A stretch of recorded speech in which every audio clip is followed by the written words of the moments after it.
Ja esimese asjana liigun USA dollari Jaapani jeeni graafiku peale. Et suuremas nädala graafikus vaatan mustrit, siis nagu eelmine kord juba sai räägitud, siis meil on esimene mustri algus on siis siit siia üles. Esimene liikumine.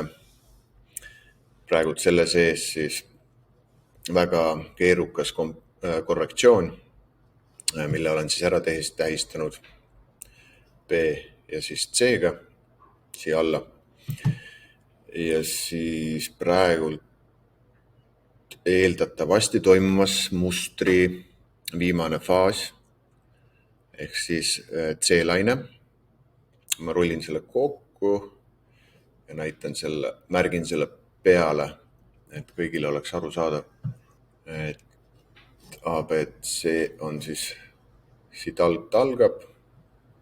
See on siis suure pildi A-laine, kogu see kolmelaineline ABC märgistab siis B-lainet ehk B on siin ja C oleks siin üleval. Nagu võib näha, siis suurema ABC liikumise sees on omakorda B-laine, mis jaguneb samuti ABC liikumiseks. Ja turul üldiselt ongi siis kahte sorti liikumisi, on viielainelised, mida tähistatakse siis numbritega 1, 2, 3, 4, 5 ja korrektsioonid on kolmelainelised, mida tähistatakse siis tähtedega ABC. Ja ma panen ta supercycliks. Et praegu siis toimumas C-lained. C-lained on oma olemuselt agressiivsemad ja lõpetavad siis mustrit. Et kuhu maale see C-laine võiks välja liikuda selle hinna juures, praegult vara öelda, aga me saame projekteerida selle A-laine põhjal ja eeldada, kuhu maale see C-laine võiks liikuda. Et ma projekteerin Fibonacci laiendus tööriistaga. Kuna tegemist on B-laine põhjal, on tegemist running flat'iga inglise keeles, kus siis B-laine, see B-laine läheb siis siia ülesse kõrgemale kui see A-laine algus. Ehk siis, mis siis tähendab running flat'i puhul on selline mustri käitumine. Siis ma panen selle mõõte siia ülesse B-laine tippu. Et vaatame, me saame selle 1,62 ehk siis 160% saame siia üles 198 juurde. Järgnevalt ma mõõdistan esimest liikumist ja panen selle siia algusesse, kus siis algab see viimane C-laine ja ma saan liikumise siis siia sama pika liikumise. Et see võiks olla esimene sihtmärk.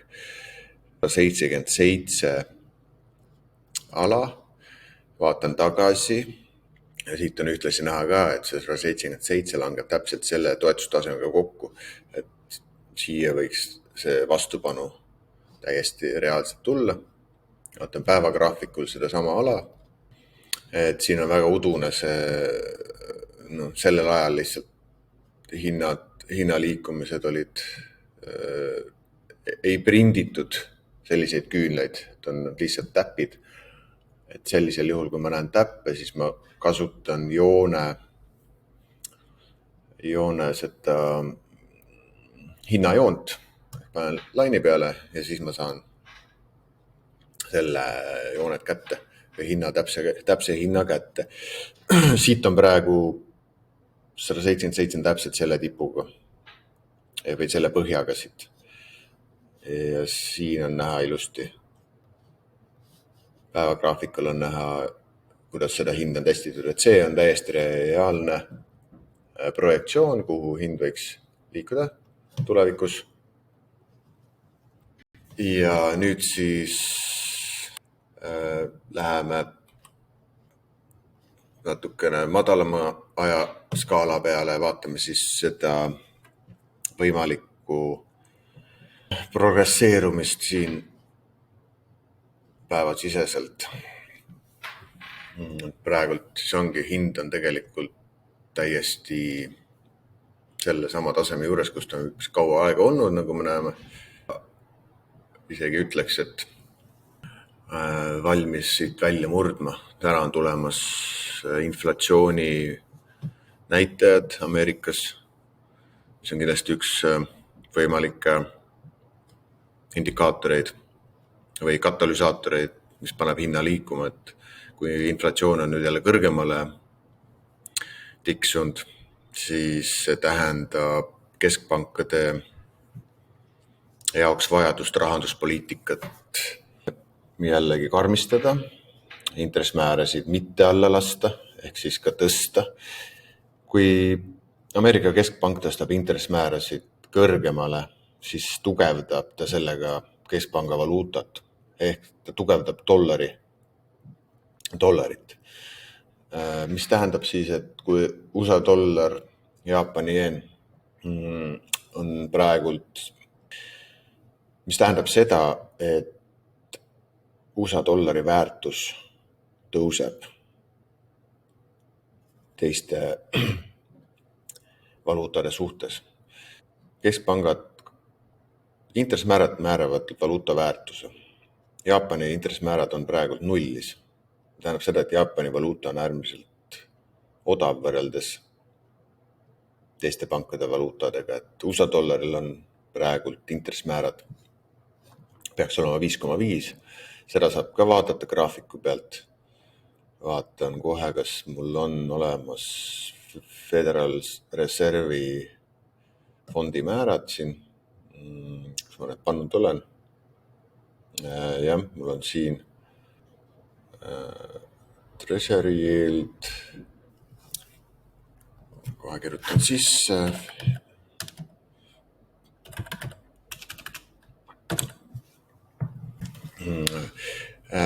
Federal Funds Rate.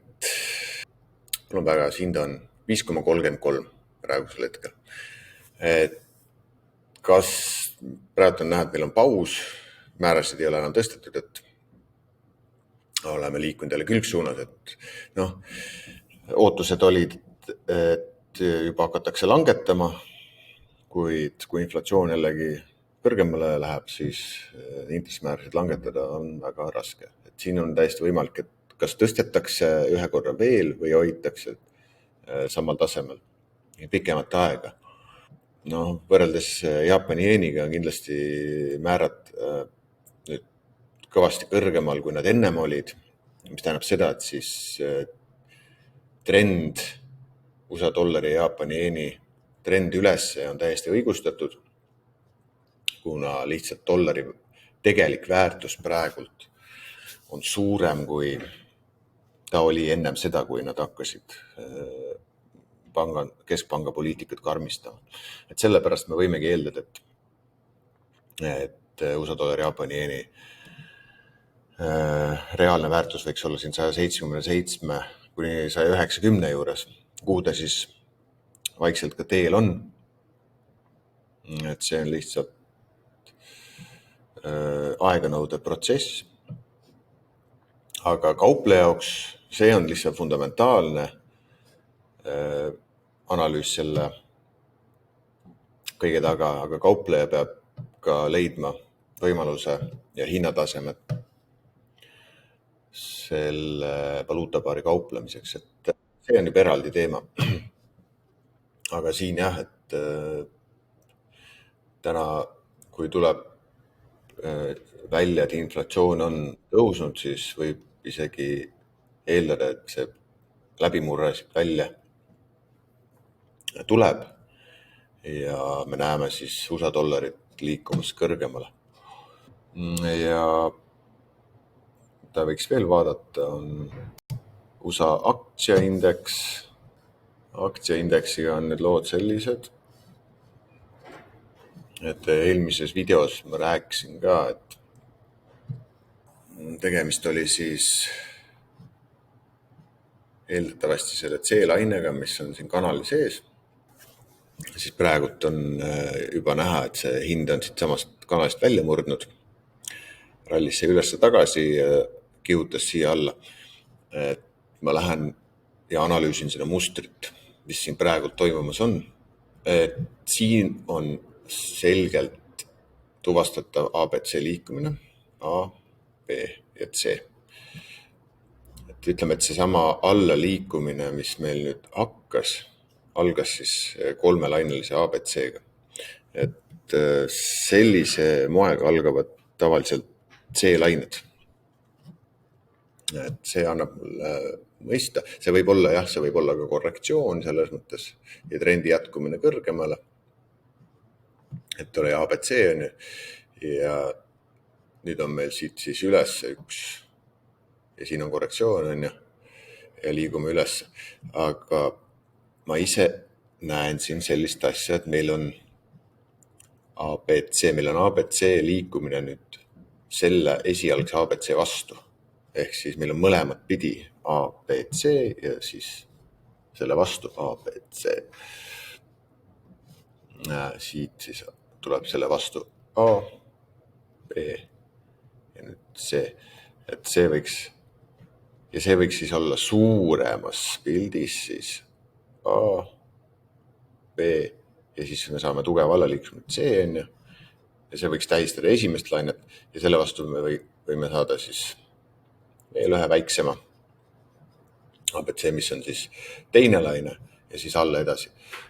Et see on lihtsalt prognoos, võimalikud stsenaariumid, et tegelikult me päris täpselt ei tea kunagi, et milline stsenaarium siin täpselt välja mängib, et see progresseerub siis aega mööda ja seda tuleb lihtsalt käesoleva info põhjal analüüsida. Siin ei olegi võimalik kindlalt öelda, milline variant siin tuleb.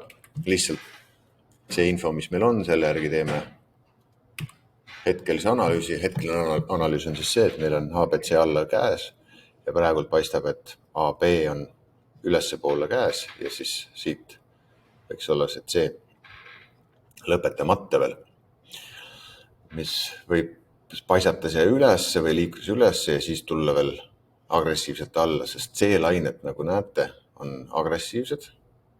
Siin on näha kohe, on täiesti pulksirged liikumised.